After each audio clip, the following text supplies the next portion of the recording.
The next one is the return of intimate performances. So now we go from more of a feel of, okay, we have a huge environment, all different aspects.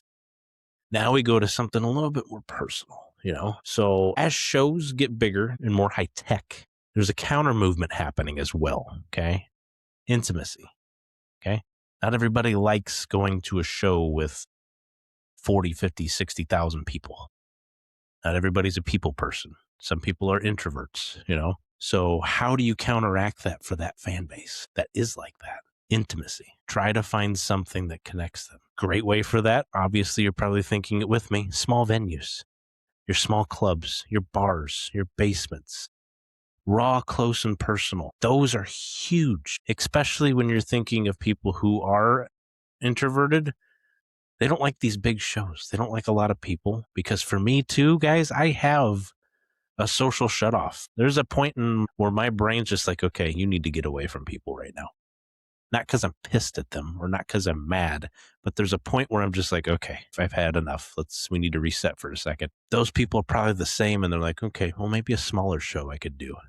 They're probably loving the aspect of an artist who's mainstream, but could also do something on the underground aspect of it, becoming a little bit more personal with your fan base, realizing that not everyone is the same, which this probably isn't the fault of the band or the artist. You're trying to make a profit as well, right? The record label's trying to make money. You still need to find aspects to where you can fit in everyone.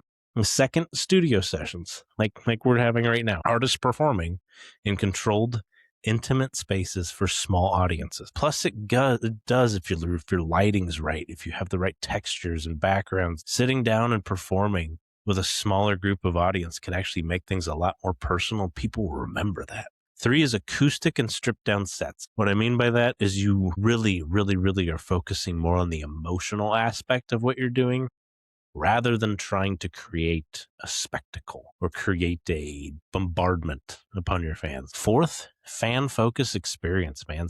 This is, I think bands try to hit this on the head, or majority of artists do, when they have meet and greets. They have Q&As. They have behind-the-scenes access. They do take you behind the curtain. There's a lot of them that are out there that do try to do that, and especially with the way technology is. The rise of TikTok and Instagram and Snapchat, you're able to give the fans a little bit more than what was, so to speak. So I think artists hit the nail on the head with that. But why does this matter, guys? Why do you want a smaller show more than something bigger? Because people crave the connection. Remember at the start of this, there's 4 things that we can't lose with live. What was number 1?